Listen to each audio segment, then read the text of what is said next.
Good afternoon, and we are delighted to have you all come to Google. I hope you enjoyed lunch. Yes, the lunches are worth coming to Google for, and it's a delight to have you all here. First thing is, I noticed we have some people in the back who are standing. We have a wonderful overflow room downstairs which has all the same high-quality food. So if you get tired of standing, please feel free to go downstairs and come right back up, no problem. And what I wanted to do is first we're going to have just a brief comment from myself, and then we're going to have David Drummond, who's our general counsel, go ahead and conduct our formal meeting. And then after that, we'll have a short talk by myself and then some Q&A from everybody. I wanted to begin by introducing someone who is the best business technology partner that you could ever have in the world, and I am fortunate to have him as my business partner, Larry Page.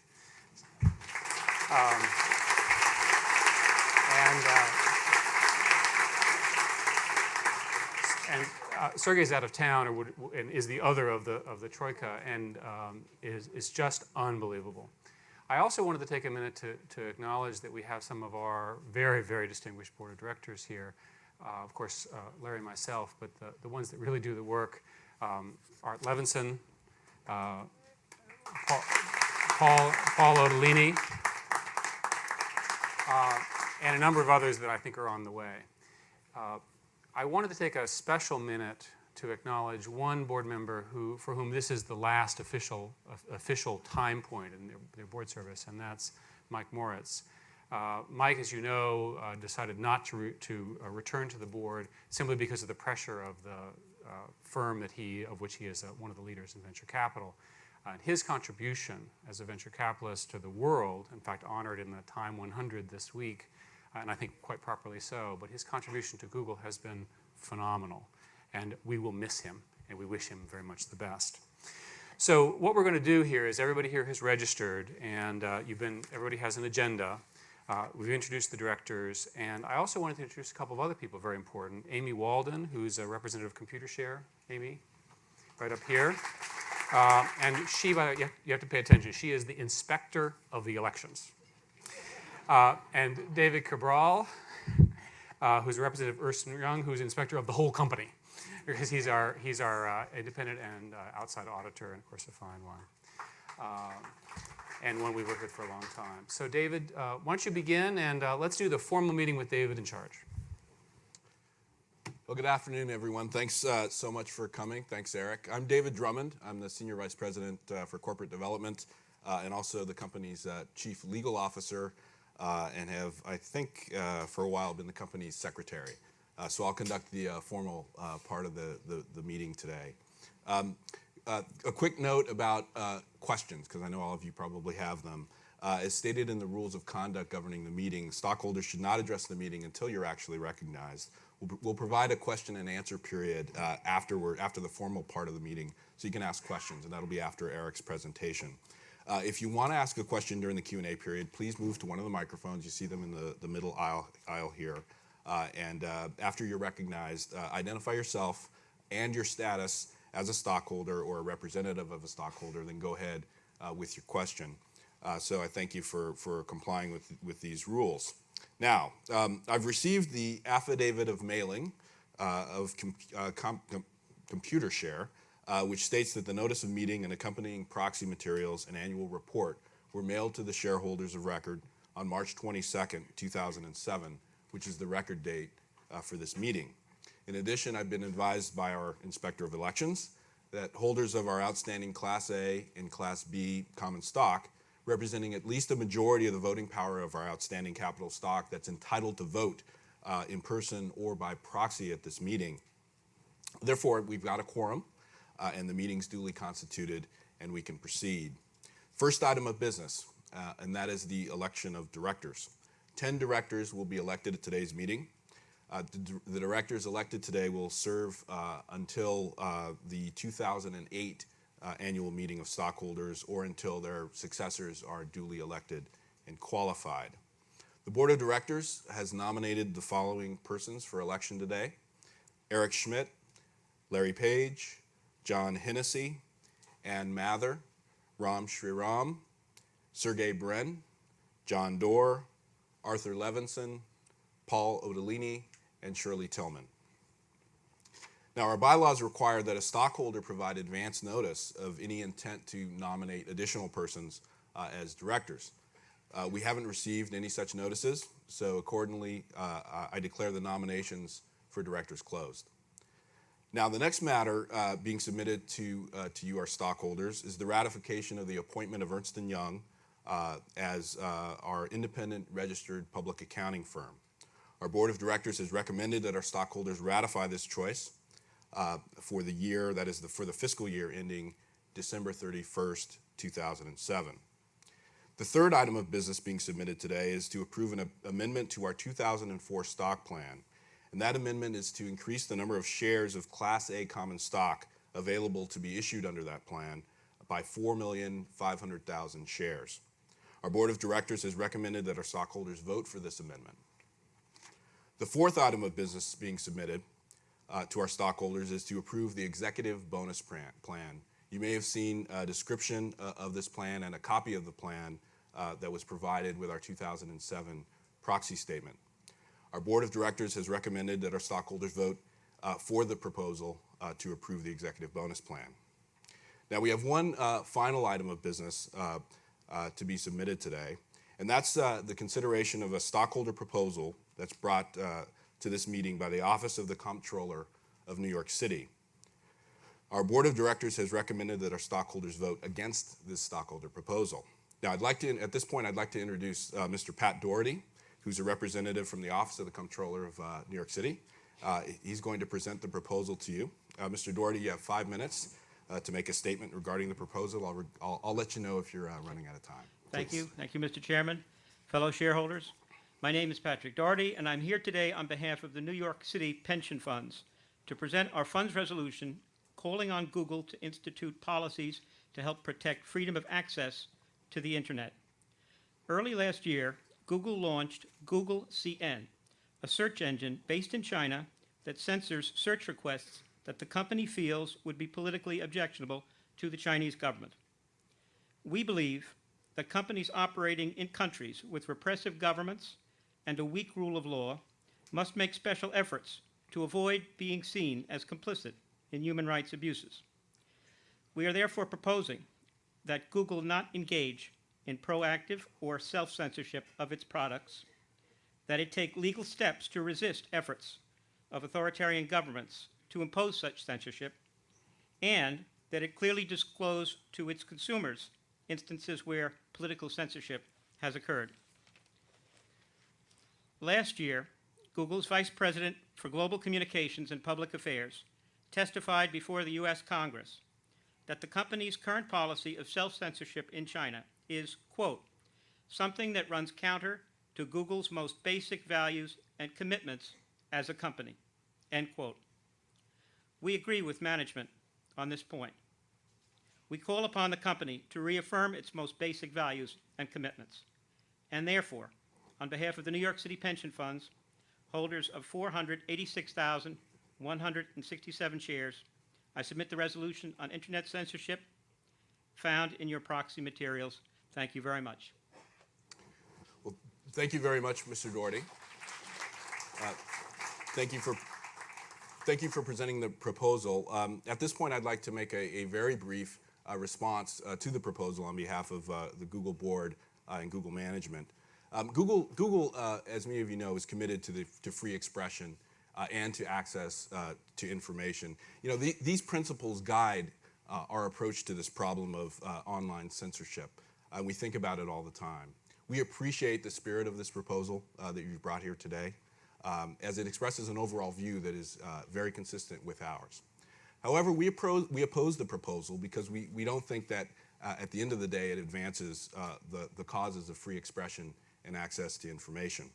You know, the reality is we've got users everywhere, and serving those users, you know, while respecting the local laws that apply to us requires careful examination of the conditions of a particular country, and then coming up with a solution that's tailored for those conditions. Applying a rigid set of rules here is not always going to get us to the right outcome. So, you know, an example here is that this proposal would prevent us from operating Google.cn, a site that has already made a very meaningful contribution to access to information in China. And pulling out of China, shutting down Google.cn to us is just not the right thing to do at this point, and is not the answer to the online censorship problem. But that's exactly what this proposal would do. So the proposal also fails to recognize that Google's taking many steps to promote a free and open internet. Among other things, we're working with human rights groups, academics, socially responsible investors to produce a common set of principles and approaches to deal with this online censorship problem. So while we oppose this particular proposal, we commit to continuing to advance the causes of free expression, the causes of access to information, and for an open internet throughout the world. Thanks very much. So that completes the business, or at least the proposals that have been brought before the meeting. So because there's no more business to be presented, the polls are now open. So if you've previously voted by proxy, you don't need to vote today unless you wish to actually change your vote. If you do wish to vote, you can use the ballot that we sent to you in the mail, or if you need a ballot, you can raise your hand, and we've got folks with ballots on the side who can provide you with one. I think we got several in the back here, and on this side.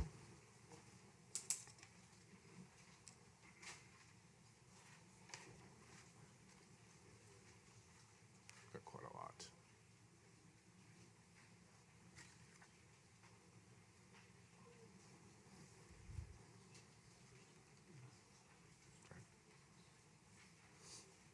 Thanks, we'll just wait.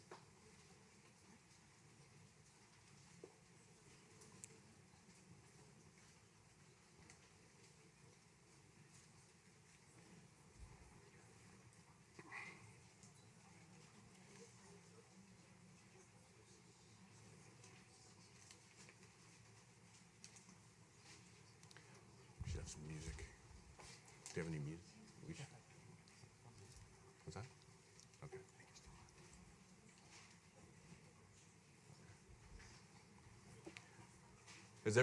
Has everyone received a ballot who needs one at this point?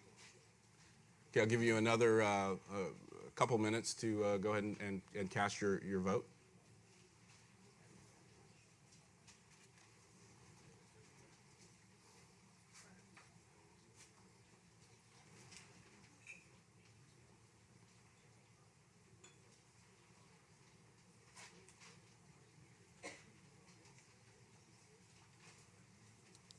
Okay, our inspector, Amy, and Anna over here will continue to collect your ballots if you have completed them. Thanks very much.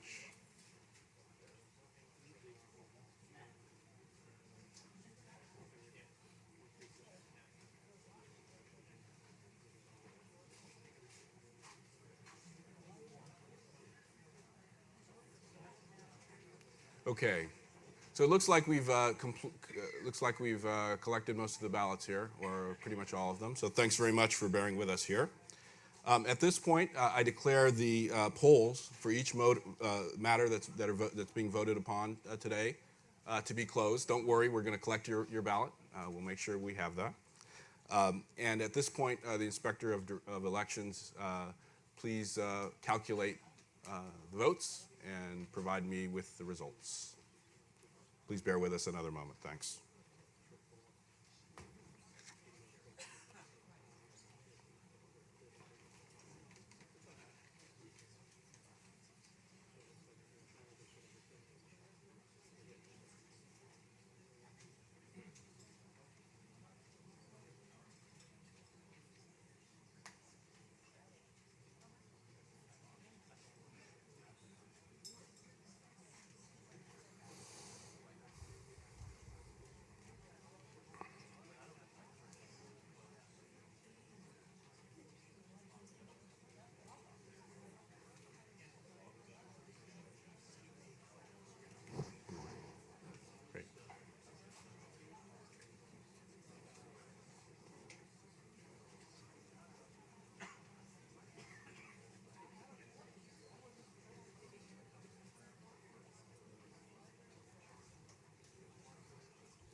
ready?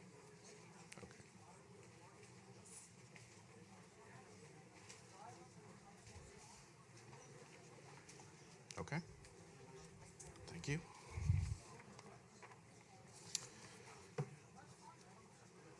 Okay, I've been advised by the Inspector of Elections that the nominees for election to the Board of Directors have been duly elected.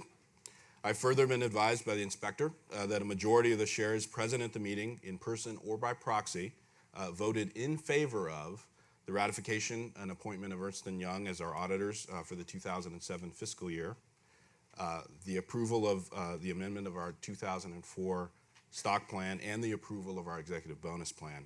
Therefore, each of these proposals has been approved by our stockholders. I've also been advised by the inspector that a majority of the shares present at the meeting in person or by proxy have voted against the stockholder proposal that was presented today. Therefore, that proposal has not been approved and will not be adopted by the company. That ends the official business of the meeting. I hereby declare that the formal portion of our meeting is officially adjourned. Eric will now make a presentation to you regarding Google's business, and you'll have an opportunity to ask some questions after that. Before Eric begins, let me do the lawyer language. I'd like to note that his presentation and in answers to your questions may contain forward-looking statements about Google's business, about Google's business outlook. Our actual results, as you know, may differ from those forward-looking statements for a variety of reasons, and we've cataloged those in excruciating detail in our filings on file with the SEC. So with that, Eric. Thank you very much, David. And as I mentioned, it's a delight to have you all here. I thought I would take just a couple minutes and talk about some of the ways in which the company is run, your company, and some of the ways in which we think we're going to be expanding what we do. It's worth saying that our underlying mission has not changed. Larry and Sergey, literally out of the Stanford dorm room, said that they wanted to organize the world's information and make it universally accessible and useful. It's actually worth studying this because the world's information is more than just the web, and universally accessible means more than just a personal computer or a Macintosh. And useful means it has to be right. It actually has to work. So if you think about this, it's a very broad, very, very broad mission for the company, and it helps guide us in the things that we want to accomplish over the next many, many years that we hope to be in business and to be successful. When I think of the history of the company, and I was fortunate to be here from roughly 2001, Google started, and you can see the original logo that Sergey and Larry designed. At Stanford, they saw it as web search, and then they found a way to build an advertising business, which ultimately became one of the strongest and most interesting advertising businesses in the world. Along the way, a product like Google Toolbar came around, which is installed on a personal computer in your browser, and it gives you access to information more quickly and more accurately than if you didn't have it. Again, hugely successful. And then we began a policy of buying very small technology brilliant companies and integrating them into the company. So for example, Applied Semantics, Blogger, Picasa, Keyhole, those acquisitions, again small, and they seemed large at the time, but I guess they were small then too, have ultimately become very, very significant businesses for the corporation. We announced our books projects, which I'll talk about, and along the way we also kept building new interesting services and applications. This brings us up to the point now where we have a very broad product portfolio, and we've been thinking about how to organize all of that in a way to think about it. Our model, which we've talked about many times, is that our engineering is organized into 70-20-10. 70% of the core ads and search business, 20% on adjacent markets, 10% on other. And unusual for a technology company, we may be the only one, we encourage our engineering teams to spend 20% of their time on projects which they think matter. Not necessarily what their management thinks, and maybe not even what I'm talking about, but things that are really innovative. Many of the new products come out of that 20% time that we do. As shareholders, you all have seen these slides many times in one form or another. I won't review them, simply to say that our model is working from a financial perspective. And I think that's an understatement. And when I think about it as we put users first, and if we solve the user problem, the other technologies applied to that can produce quite an interesting business. So for example, we don't talk about advertisers, we talk about ads delivered to end users, making them better, and then we know the advertisers will be happy. We try to give those advertisers tools so that they can exploit that opportunity. So at Google, the most important message for you representing end users is the user comes first. And I can tell you that I've been in many meetings where we'll have a discussion where some very clever person will have come up with an ads idea or something, but when we test it with end users, it's not an improvement from the end user perspective, and we don't do it, even though it might add more revenue or other aspects to what we're trying to do. And you can see the financials are quite strong. I won't go through them. They're in both our 10K and 10Q, and we talk about them every quarter. Again, we hope this will continue for a very long time. Excuse me.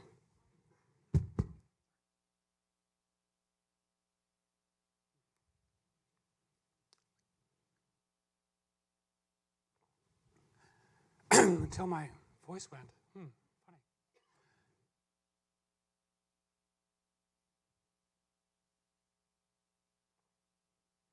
You've had a chance. Wow. Where did my voice go? Did I say something wrong? I apologize. You've had a chance to, falsetto. You've had a chance to study our slide here, and our next strategy evolution is really to think of 3 components, not just 2, search, ads, and apps. And in the case of search, we have a lot to talk about. In the case of ads, we have a lot to talk about. And we're also now beginning to build a whole new interesting applications business based on the principles that we're talking about. Next slide. I want to make sure that everybody understands how fundamental search is. I apologize. I want to make sure everybody understands how fundamental search is. Search is very much at the heart of everything that we do. Go ahead. And we have more engineers working on search than anything else. We have more engineers working than anybody else in the industry. And it's not a solved problem. There's a lot that's going to happen going forward. There are many, many examples of this. A typical example would be the 13 library partners that we have and the 10,000 publishers that are giving us information. Another example is a set of deals that we did with newspapers and archives. So for example, if you do a search for Panama Canal, you're going to see the original news story about the signing of the opening of the Panama Canal. Pretty amazing stuff you wouldn't normally encounter. And if you don't care about the Panama Canal, an awful lot of people do, and the people who do want the right answer. So even if it's something that you don't care about, one of the secrets of Google is that somebody cares about that information and they want it to be the right answer. So the important point here about search is we're not anywhere near where we need to go. Ads can be understood as a much larger business as well. We're doing 2 things, and I don't want to pass over this because, of course, it's the source of the majority of our revenue. The existing ad system can be much, much stronger.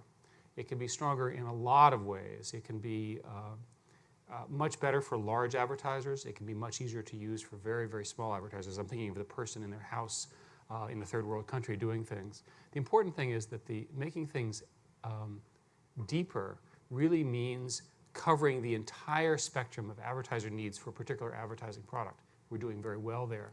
You're going to see a lot more emphasis on that over the next little while. Another aspect of the expansion is wider. So why would we, for example, want to do radio ads? Well, radio ads have not had a lot of technology improvement over the last few years.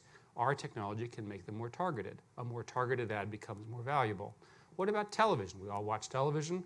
We did a series of trials and deals, the most recent one being with EchoStar, where we're using our targeting and our math, our algorithms, if you will, to produce more accurate, more targeted advertisements. The important point here is that deeper and wider means that we are the technology agent for a whole set of advertising industries. And although we're a small part of the advertising industry today, we think that more and more of that industry will enjoy the technology that we're bringing to it. A more targeted ad is a more lucrative ad. It's a more valuable ad. Users will like them more, and advertisers will be happier with them than they are with the technologies that they have today. In the case of apps, we've begun to talk about a whole collection of applications which you can see represented here on the slide. And whether it's a social community like Orkut, Docs and Spreadsheets, which is applications that run that allow you to do relatively straightforward word processing, spreadsheets, and so forth and so on, they're all unified by a vision, and that vision is easy to understand. How many of you have a existing computer that you've dropped and you lost all your data, right? Happens all the time. There should be a rule against this, right? I mean, it's just terrible, right? You've worked on this thing and you lose it and so forth and so on. So let me give you an analogy. 50 years ago, people didn't put their money in banks, and they put their money in the banks. Then ATMs came along. And when ATMs came along, people were willing to go to the bank, but it had to be their bank because that was where their money was, and they got the money out. And then eventually they would go to the branch bank, right? Well, that's progress. But the money was still in their bank in their mind. Well, now, when you travel internationally, for example, you can go to essentially any ATM in the world and get money. I think this is phenomenal. Think of the computing and the network infrastructure that allow me to get my money out of the bank that I put it in right on the street corner. And of course, we all know that the money isn't actually sitting at the local bank. It's actually in the big bank somewhere in the sky. The important point here is that, right, this is how banks work, right? So the important point here is that if you think about it from your data, why wouldn't you make the same series of decisions? Wouldn't you prefer to have a trusted partner that won't drop your computer, keep your important information, and have it available for you wherever you are and on every device? Seems obvious. We can finally now build these services. Let me give you an example of the calendar product. We have what looks like the #1 online calendar. Boom. Product introduced 6 months ago. How did this happen? Well, obviously a very impressive team. But our calendar application, and there's plenty, is organized around sharing, because there's another observation that people are collaborative. So once you have all this information in the big bank in the sky, if you'll excuse the analogy, you can also begin to make it shareable, and calendars are obviously shareable. So the logic makes sense. So now all of a sudden we find ourselves in a very interesting and expansive business. We've just announced Google Apps for Enterprise, where enterprises are looking at this and they're saying, maybe I could use this new technology within my company and I'll get the same high quality of service that my employees get when they're not at work. And that's a business that looks like it's going to grow very nicely for us. When we talk about quality, it's clear that quality has improved significantly in the last year. And in all of the scoring and in all the algorithms that we've built, this is perhaps the thing that we're proudest of. We're just getting better. Our index is much, much bigger. There's much, much more content, and we've been able to scale it. Historically, in computing, what happens is you hit walls, you hit limits. We haven't hit those limits yet, and I think there's a good chance that we will be able to continue to invent new technologies, new ways of indexing all this information that are going to continue to deliver tremendous value to people. I wanted to highlight radio because this is the year where radio advertising will be automated by our model, we think, in a significant way. We're very proud of a deal that we did with Clear Channel about 2 weeks ago, which involves about 675 stations where we have high-quality radio inventory, and our computers talk to their computers to do radio ad placement. And so we bring our advertisers, the many, many, many advertisers that Google has, who typically do not think of radio, into the mix. Excuse the metaphor. And all of a sudden, you could literally record an audio ad, and of course computers, it's all computers anyway, put it into your computer, ship it into our network, and it gets served in the right way. The pricing is done in the right economic way. It's a win. It should bring, and we hope it will bring, truly incremental revenue to an industry that's not had a lot of revenue growth. So our partners are excited about it, and we're excited about it. This is a picture of something called iGoogle. Now, some of you love the Google search box and the white page. I'll tell you an interesting statistic. One of the fastest products growing at Google is this page, what we call iGoogle. And by the way, what's interesting is this is not static. These things are called gadgets.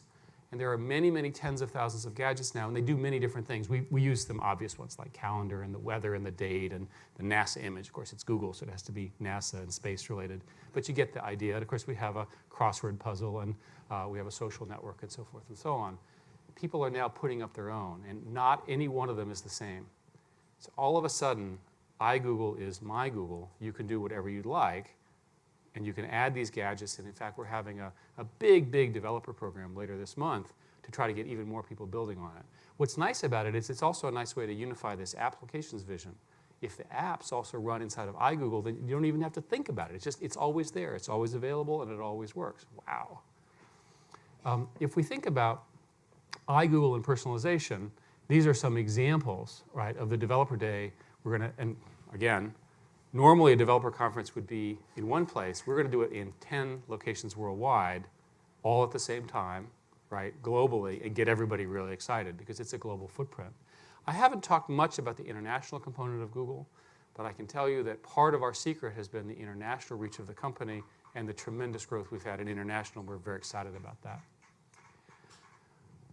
Partnerships turn out to be one of the 2 or 3 key components of our growth. This is one that highlights KDDI.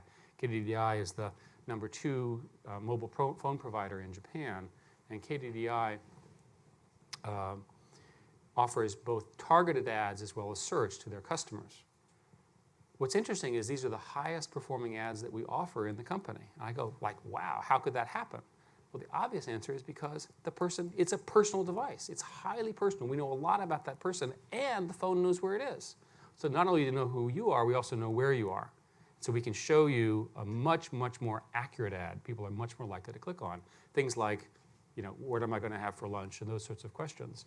So the combination of these partners, then layered on top of KDDI, is showing tremendous growth for us. It's a good model for other partnerships that we hope to do in the mobile space. There are many other kinds of partnerships we do, and I think we'll be doing many more in different categories. I haven't mentioned some of the other ones, such as the Dell partnership and so forth, but they're all incredibly important as well.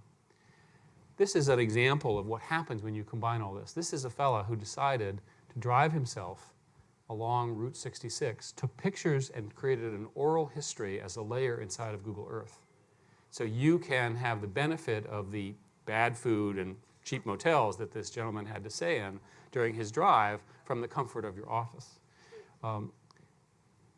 This is a product, a French product that's a GPS-enabled device where you drive along, and this is for cycling, which says your altitude and your location in the obvious way. And at the end of your ride, you press a button, it goes right into Google Maps.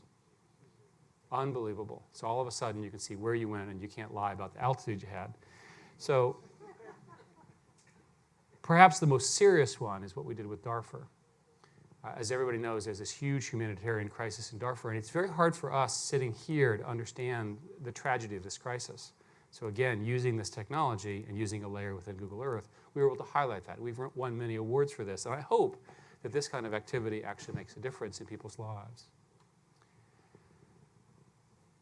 We are absolutely committed to the mission that I outlined at the beginning of this talk. What's great about being at Google is that the employees are happy to serve all of you as our shareholders in this extraordinary mission. So with that, thank you very much. Let's just get the, maybe Larry can join me, and Larry, you have a mic. I think we'll just take questions. You want to sit in the chair, Larry, or stand? Questions or comments at the mic, and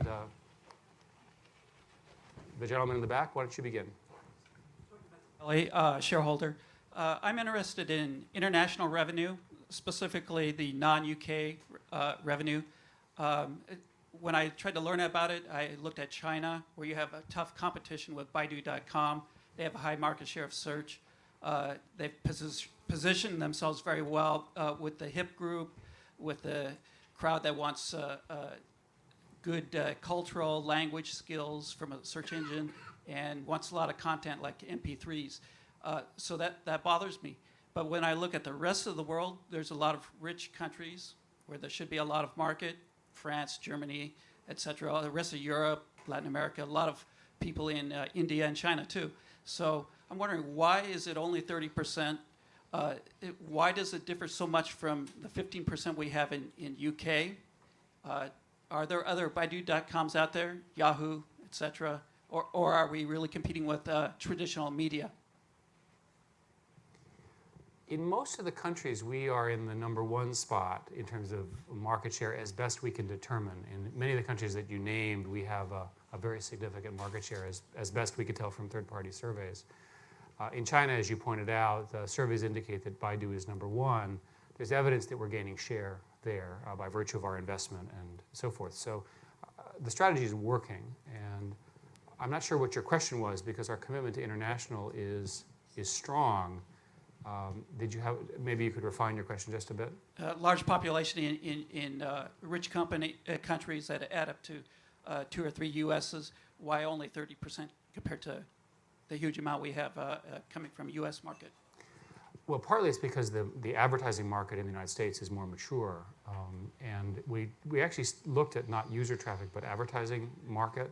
And the United States is still a significantly larger advertising market than the other 3. And they are in order, by the way, Japan, China, the UK, and Germany.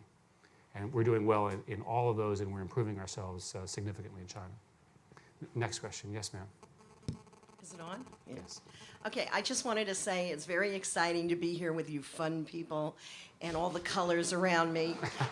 And after jumping off a plane from that lousy Berkshire Hathaway or whatever that Buffett's company is called, where people have 110, I'm a shareholder, my name is Lauren Babette. But after jumping off the plane and the shares there are $110,000 a share and they served you 1 taco. Coming here, I mean, I have no faith in Warren Buffett anymore. He's no longer I'll keep the shares, let him make money for me, but that's it. Other than that, I enjoy being here. I just wanted to say you have your meeting was terrific, very informative. I learned nothing at that last one I came from.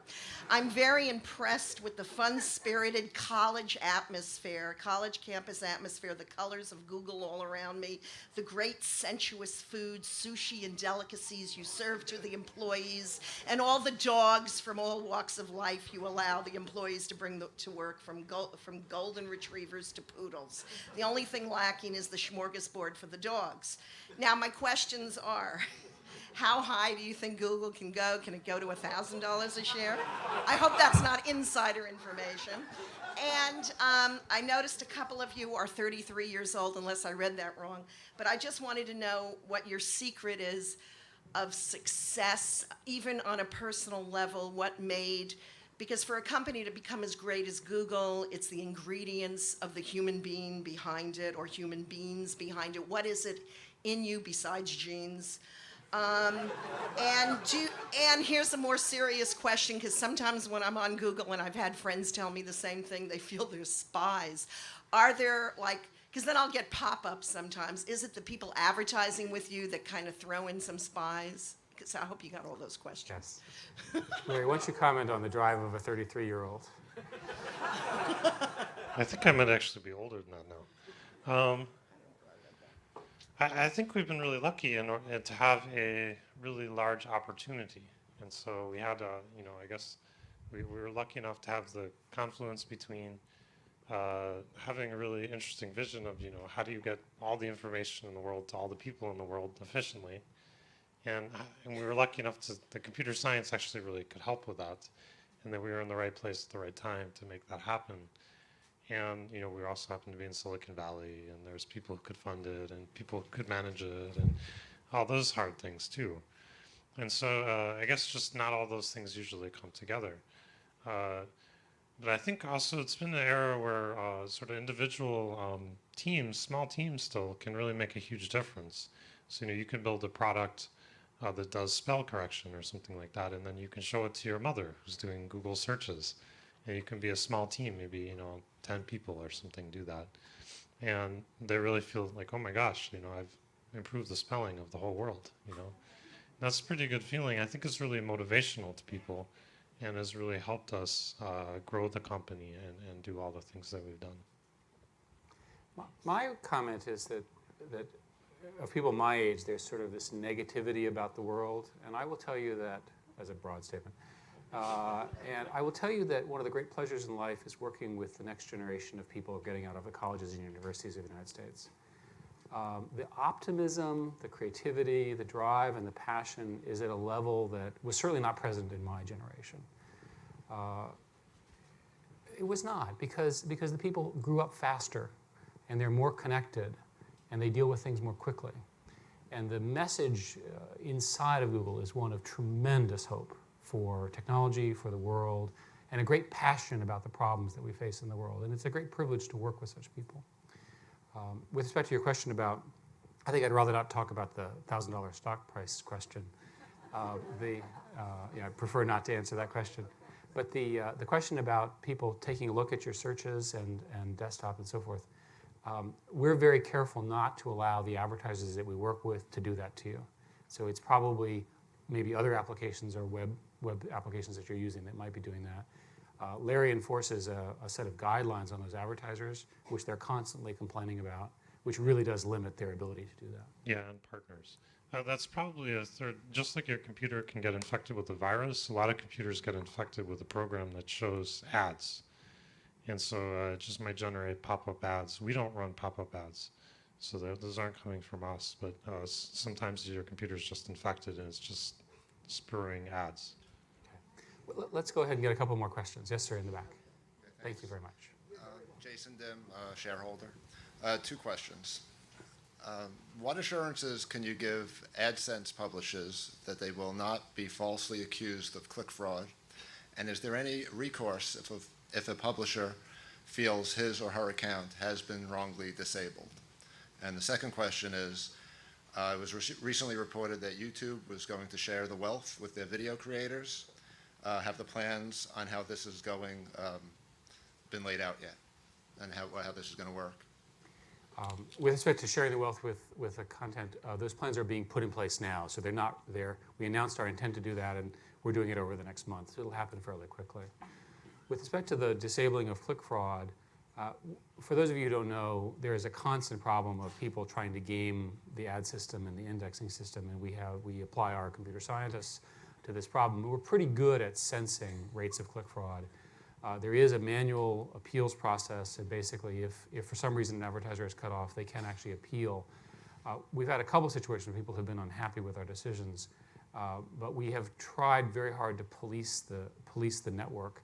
Sometimes people find themselves in a situation where they're unwittingly part of a click fraud network, even though they themselves did not initiate it, and it's an education opportunity for us. So it's a combination of manual appeal and science. Thank you. Yes, ma'am. Hi, I'm Sarah Olson, shareholder. Thanks for taking our questions and for your presentation. It was great. Google has become a bigger influence on people's lives faster than any company in history. And I've started to hear some of my friends in Silicon Valley referring to Google as the new Microsoft, not in flattering terms. I think that's perhaps at the very bleeding edge, but I think it signals a potential drag on the company. And I was wondering what indicators you would use, if you have thought about any, to gauge whether that has become a material issue for the company. And do you think that is something that the company needs to be addressing in terms of how you're able to recruit and retain the best people, or in terms of other factors that affect the company? And why or why not? And if it is, or if it ever does become one, what's your strategy to address that? It's interesting, we just had a lunch meeting on this very topic. The simplest answer is that it's focused, we really do make decisions based on end users. And so the goal is to solve a user problem, and unlike other companies, we've made a commitment not to trap user data. We won't force you to just use Google, we can't. And we remind our engineers every day that we're one click away from losing that customer, different from some other companies. Larry? Yeah, I think for people in the area, it's kind of, well, and for everybody, it's kind of natural that Google's getting bigger and, things are going well for us. It's natural for people to be concerned about that, and if I wasn't here, I would be concerned too. I think our actions over, the next 10 years or something will make it clear that we're not the same kind of company as some of the companies people are worried about. And I think it's deep within our culture. If you look at the engineers here, they all run Linux. I mean, you can walk around just around this room here, and you'll see they're all running Linux. And Linux is a free operating system. You can hack on it. It's not. It's a very different model than we've had in the past, and that's deep in our DNA and of all the people who make our products. And I think you'll see that come out as we hopefully we continue to be successful and stuff. You'll see a lot of our decisions are going to be made differently. I think also in the area, we do get into contention for hiring people.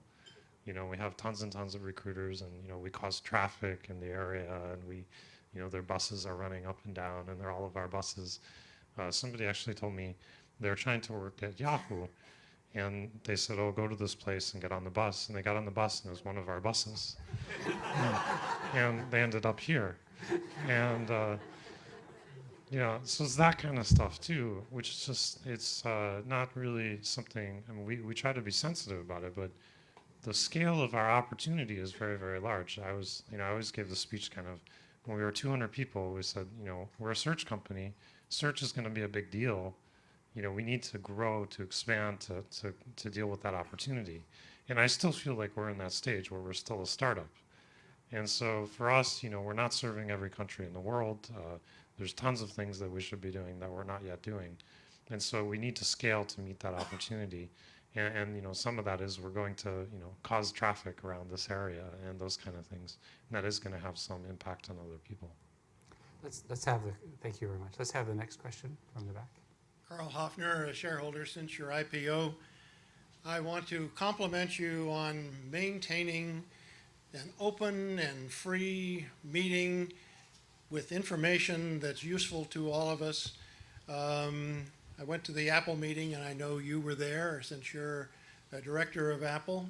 And in order to get in, you had to go through essentially a worse thing than going to the airport. They even confiscated my pocket knife and held it for me until I checked out. You're holding it up there for everyone to see, right? That's right. Take a look. Everyone see it. Look. That you guys didn't, and we have cell phones in here, and it seems to me that nobody's going to be attacking anybody else.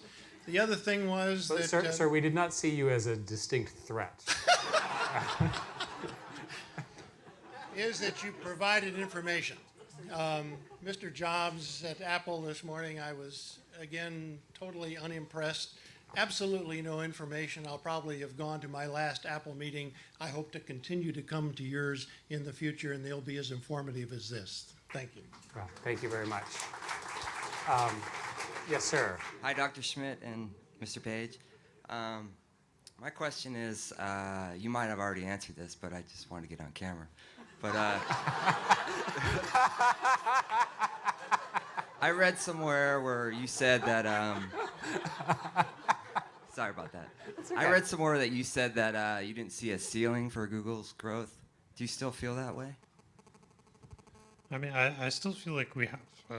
Every day that we come to work, we see new opportunities, and just more people coming online, more people doing more things online.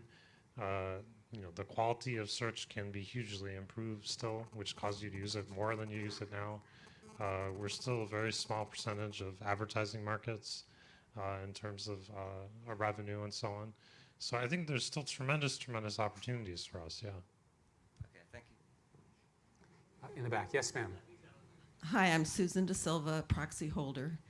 And I just want to thank you for another part of your culture, and that is the Google grants.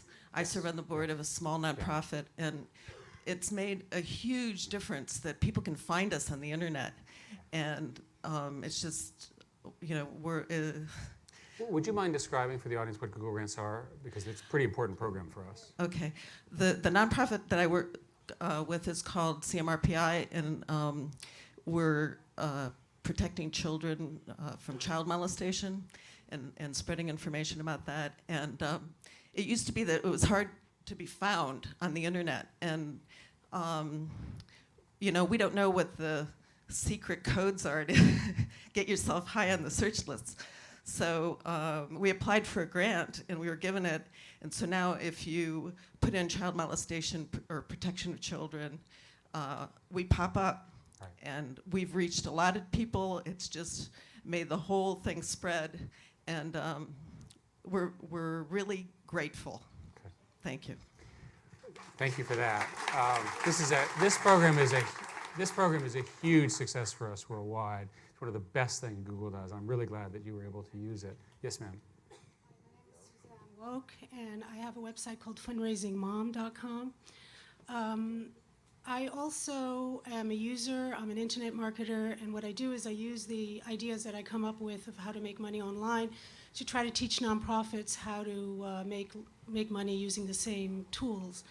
I've been an AdWords user since the night you became active. I stayed up all night putting up ads because I was April 2002. Yeah, I was an Overture user, and I was really excited that Google is finally doing it. And I just want to first of all, commend you for doing such a great job. I do feel a good energy, and people ask me because I say a lot of good things about Google, and people say, "Oh, they're so big." I come from Santa Cruz. People there don't like big companies, and. But I'm always, I feel very confident and good with Google. I feel that you are truly putting the user first. To come to what I want to ask is, as you say, more people are using iGoogle, and you're developing applications for the end user. My feeling is that you not only want to digitize books and other information, but you want to digitize grandma's recipes. You want to digitize people's ideas, just people that don't have a place to talk, and just people's information. And I think you're doing a very good job with all the tools that you're doing.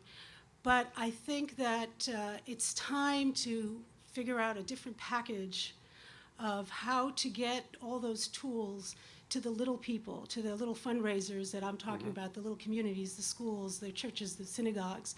And I wanted to know, who can I talk to with my idea of how to do this? There are a lot of Google executives in the room who are interested. Let's start with Jonathan. This is Jonathan Rosenberg. Okay. Jonathan is in charge of all of our products, so he's a very important person to talk to after the meeting. Okay, thank you. And he's willing to stay. He's already agreed. We should say too, like Google Apps, which Eric talked about. You can now get a version of that for very small organizations, and a lot of the ones, small organizations I deal with, have started using this and are really happy with it. I think your question points out a missed opportunity at Google, that there are so many people who want to express ideas, and it's still hard for them, either because they don't have their own IT departments or whatever, but they have interesting ideas or interesting content. How do they get it online, and how do they get it online worldwide? And again, because they want people to see it. How do they get it ranked and all that kind of stuff? Okay, you'll let us know. In the back. Yes, ma'am. I'm actually an employee here, but I'm a stand-in for a woman up front who wants to ask a question. Yes, wonderful. Thank you very much for permitting me to do it that way. This is a new Google maneuver, right? Partnerships. Partnership between an employee and a shareholder. Doesn't get better than that. Yes, ma'am. I appreciate the understanding that seems to go so far in Google. And I feel very fortunate in living at a time when I can have Google. My last name is Alexandra. I'm a community property shareholder. I have 3 queries, please. The first is, it's wonderful in doing research to have Google.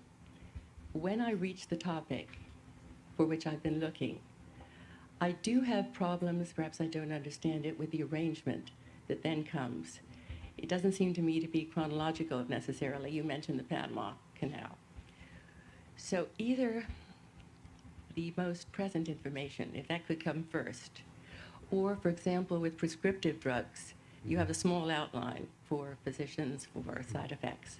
If you could indicate the historical aspects, perhaps the aspects for the engineer, the aspects for the tourist, so that there's a lot of repetition. It's difficult for me when I get to the topic to find what I'm looking for. Second query. Okay, let's answer. Would you mind? Let's just answer that, because this is a very, very good question, Larry.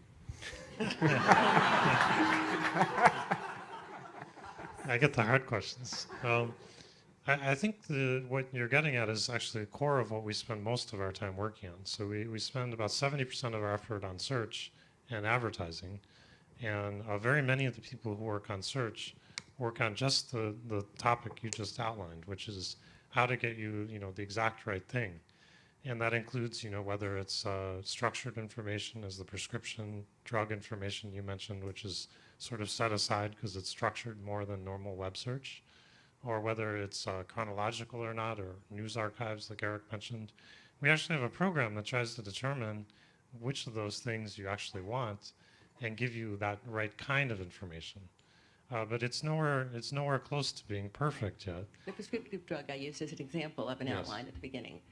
It's sometimes it will take me to page 12 and maybe an hour to reach what I want because it's not within a time frame, it's not within an alphabetical frame. It mixes up one word that might be within quotes within a reasonable time. Perhaps to two people, I'm glad to give a phone number and tell you the topics with which I had trouble. Second query. Actually, just to answer we agree with you on this categorization issue. We've invented some technology that automatically goes into the categories that you just named, the user, the doctor, the physician. And in fact, the parts of Google that are used for health will get much better over the next year because of questions like the ones you're asking. But I'm indicating not just health. I only meant that as an example for an outline. Yeah. Second query, please. I assume that with the calendar you mentioned, there will be sufficient security because of the obvious protective effects. Security of what stuff? Calendar. If you have a calendar online, Yes. it's so easy for people to get in, and obviously. Oh, absolutely. Okay. Yes. Third is. You don't share with everybody. Third is something that I would really appreciate your considering and doing. Now that we have the ability to reach people all over the world, somehow, for example, let's assume I'm an attorney and want to reach everyone who feels about Guantanamo the way I do. If there's some way that Google, or someone who says, I have Parkinson's disease, let me reach everyone in the world who has that. Except for blogs, there's no way to put that question in or to reach those, and easily Google could do that, it seems to me, and it would be a terrific service, and perhaps something that would give us another step forward. Thank you. Larry? Yeah. We're accepting job applications. We're actually thinking about this question, and we've not yet quite figured out the right combination to do exactly what you said. But it's a very clever idea. Yes, ma'am. I'm a very small shareholder. I had two questions. One, is there any proposal to split the stock to make it more accessible to the small investor? The second is, how do you make sure that the information that comes out is accurate? There is so much misinformation on the web. With respect to the stock split, we're not considering a stock split, and we haven't for a long time. With respect to misinformation, you're talking about the misinformation in general on the web? Yes. Even in searches. Even in searches. If there's information that is not accurate. We would view those as just, we didn't do a perfect job on ranking. We've sort of come to a view that there's so much information in the world, it's going to be very difficult for us to say this is right and this is wrong. But we believe that the community as a whole, plus the algorithms and computing technologies that we're using, can provide a pretty good approximation to the best quality results. It is possible, for example, that if everybody thought that something was false that was actually true, we could be tricked. But it's hard to trick Google in aggregate. And we're constantly improving the ability to rank the first, second, and third results. At the same time, there's this enormous expansion of information, which is making it hard for us to continue those improvements. The magic of Google is that we've been able to do that even while the amount of information in the world has been expanding so quickly. Thank you. Yes, ma'am. Thank you. Yes, sir. Yeah. Bill Bates, I'm a shareholder. Two questions. When do you think you'll be coming up with your own proposal relative to the one we defeated today that was before the shareholders? And secondly... referring to the China proposal? The one that was that New York pension fund wanted. Referring to the China proposal, yeah, yes. Okay. Yeah. And secondly, we were talking to your head of investor relations at lunch. How do you keep the collaborative, friendly, challenging culture here that's made you so successful? How do you sustain that as you keep getting bigger and bigger? That becomes harder to do. So how are you addressing that? I'll let Larry answer the second one. For the first one, in many of the components that were part of the initial proposal have already been adopted by Google. So for example, when we are operating in China, if, and it's a very small percentage of queries, we're forced to omit a result, we state that to the Chinese end user. And Chinese people are very, very smart. They're perfectly capable of going and finding that information through another means. And in many cases, it causes them to be interested and drives even more traffic to this not such good information, according to the government. So the effect of it is that we do, in fact, maintain transparency, that the end user really does understand it. And we're comfortable that that balance of choices, if not a perfect outcome, does preserve the mission of the company and also really does serve the Chinese citizen. And as you know, there are going to be an awful lot of Chinese internet users, and they're an important constituency for us. On the second question, which is maintaining the culture. I mean, every time the company doubles, everything changes kind of, and we've done that many times so far, and hopefully we'll continue to do that. Some things actually get easier. Like, we've learned that cafeteria is a really good way for people to work together and meet each other and informally work, which is actually, if you study companies, that's how a lot of work gets done. And we know how to do cafeterias now, and Eric's been really upset that I keep building. You cannot believe this. This is the one source of tension between us. How many cafeterias, Larry, have you opened this week? I have no idea. I went over to the other campus, and you have 4 you didn't tell me about. How can this be? See, I had a very simple algorithm, which was to put one cafeteria in each building. Oh, now you tell me. Okay. But my point was, we know how to do some of these things now, and actually, as we scale, we're implementing some of this stuff faster, and so actually, I think in some ways our culture is getting better. Yes, sir. Brad Bates, shareholder. I also was going to ask the stock split question, and if you sit down, it looks like you chickened out on your question. But let me just. I actually just said no. I know. No, I meant me chickening out by sitting down from the podium. But let me just ask: when the stock does get to the levels you're getting to and hopefully going to, do you feel that it possibly gives what I would call professional money managers more influence over the company? And do you envision a time at some point or a set of circumstances where you would consider a stock split? Thanks. I'd rather not speculate on that. We do look at this, and so far there's not been a barrier to having important shareholders who buy a small number of shares. They have been able to buy them. The markets are efficient now that the high price has not seemed to have been a deterrent. If it were to become such, then I think we would have that discussion. Yes, sir. Good afternoon. Dan Wong, shareholder. My question relates to the fact that you do not create nor control most of the content on the web. And how is that affecting the fact that most of the old media is losing advertising revenues as you are gaining? How are you going to address that? We're happy that we're not in charge of all the content. We depend on the partners for their content.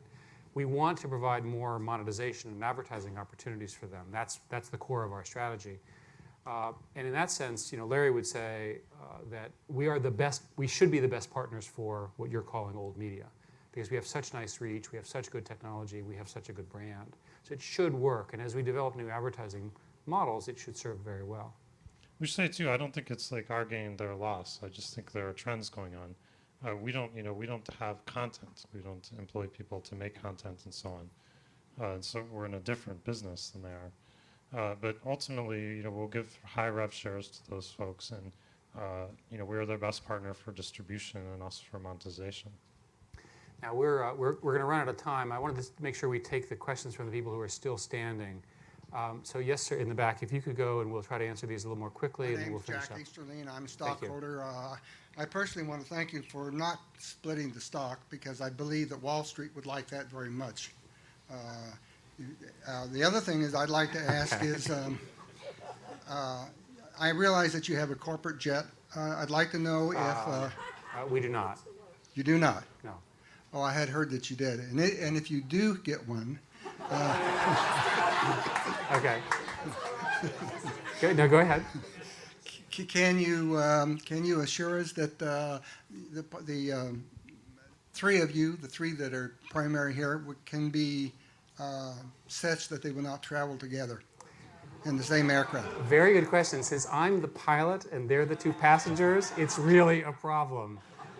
The last part is I realize that you have a friend in the neighborhood here who has... He can speak for himself on whether he wants to fly with me as his pilot. Who has... Don't say. who has a large yacht. I wonder if you people are going to be doing the same thing. I'm not aware of any large yacht plans at Google, and I can assure you the company won't own one in any case. Okay. Yes, ma'am, in the back. Hi, I'm Rita Baum, and I'm a shareholder. I'm also in the field of gerontology, which is aging seniors.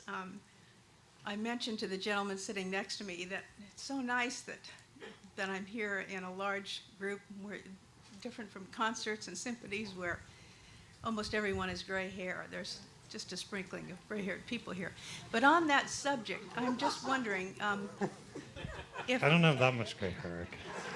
It's getting worse, you know. I'm told they have chemical solutions for this.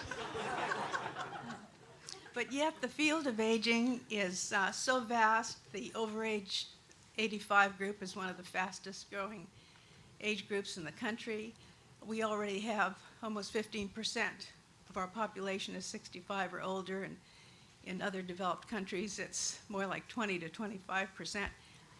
I'm wondering, as our baby boomers quickly will become seniors too, if you've considered doing a subset, Google Aging or Google Seniors, to deal specifically with the vast amount of information that older people need and want, not only the best places to retire, but even at the other end of the spectrum, the specific health factors that are important to older people, which nursing homes have the most citations, including AA citations, which means deaths that are occurring unnecessarily.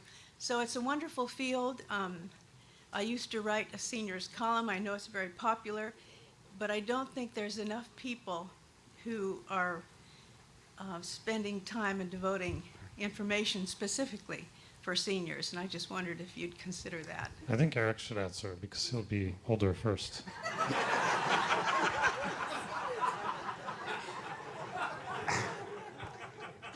How long is this partnership going to last, Larry, at this rate?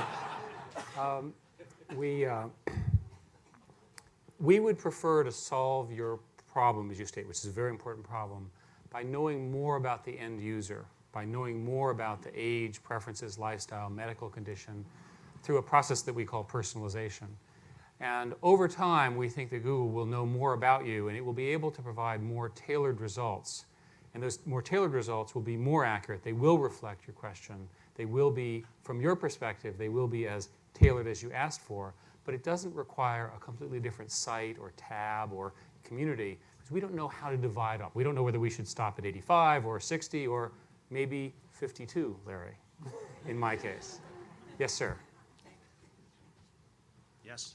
Thank you. Good afternoon. Victor Ramirez. I'm a shareholder. I'm just following up to just give you feedback with regards to the nonprofit that I represent that has, in fact, been a beneficiary of your grant. Since you awarded the grant to the nonprofit, in less than a year, we've had 100,000 visitors to the site. Wow. So we thank you. And What is thank the you name for- of your nonprofit? It's called Vibrant Learning Affiliates. Great. Thank you. Thank you very much. Yes, ma'am. Carolyn Brown, shareholder. What kind of frustrations and demands do you get from the SEC and the United States Congress in relationship to accounting and to privacy issues?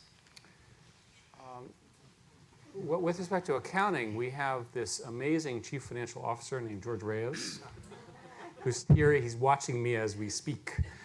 And Google we've managed to escape the traditional errors, I think, because of the quality, frankly, of the leadership of George and his whole management team. We've not had anything particularly notable. Every once in a while, they'll ask a question or two, and then we provide a clarification. With respect to privacy, we've had a couple of cases where we've disagreed with the federal government over what we thought was an overbroad privacy thing.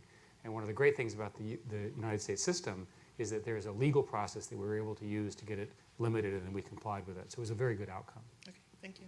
And it looks like we have two more questions, so if the two of you could be the last ones. Yes, sir. Yeah, real quick here, Bob Oliver, shareholder. Follow up here. Larry, what happened to that 757 that you had all the problems with on the Formica? 757 in Formica. It's not really a Google question, so maybe you have another Well, you question. said you didn't have an airplane, a corporate No, airplane. there's no corporate jet at Google. Oh, what happened to the 757? It's not a corporate jet. Oh, okay. The other thing is... And you're assuming it exists. From what I read, it exists. What you read may or may not be true. Good First choice rule of of the press. Good choice of equipment, as long as it isn't an Airbus. But anyway, on the other part of the question that's probably been beaten like a dead horse here is splitting the shares. And now, if you're going to not do that, and I don't see why you have answered it correctly or even given a good answer why you won't, why are you diluting what I do have with 4 million shares of this Type A stock that you're going to put out? The dilution that you're referring to is essentially all for employee, both retention and new employees. The board has a whole process that it looks at this rate. They spend an awful lot of time trying to figure out what that right is. So those extra shares are really there to bring in additional employees. From a shareholder perspective, that dilution is very good for you because it means that these people will come in at much lower ownerships relative positions relative to yourself, and they'll work just as hard as the earlier folks. So from your perspective as a shareholder, that dilution is some of the best use of the shareholders' capital and money that could possibly be used. The other aspect of dilution that we face is if we purchase a company with stock, there is some dilution. Although recently, for example, DoubleClick was done with cash for that reason. If you put out more stock, are you planning on doing it in this Dutch auction way again? No. Which I thought was a disaster. Even your underwriters weren't even happy with it. They wouldn't even sell it. Well, for the record, we were actually very happy with the way we went public and the ultimate result, and we're happy to have you Well, here it kept today. me out of the market for about a week or two. You know. Well, but that, nevertheless, that was your choice. From our perspective, if we go to the markets again, we would consider that at this time. But the options that we're granting are options. They're not done they're not done as a marketplace transaction. They're created by essentially the legal process of the company, and they're done at market. So they're done at whatever the price is that day and a date of grant. Well, I'm just saying that I hope you don't do another Dutch auction. Just put it out there. It's highly unlikely we would do so because there is already a market value. Let's have our last question. Yes, sir. Well, I'm Hanson Lee, and I'm a stockholder. And at one time, when Google started, you were in partners with Yahoo and Microsoft and various other people. Do you ever see that we're going to go back and be good partners with them again? There is always hope. Thank you very, very much for spending so much time with us. Thanks, Larry. Thanks, David. Thanks, George.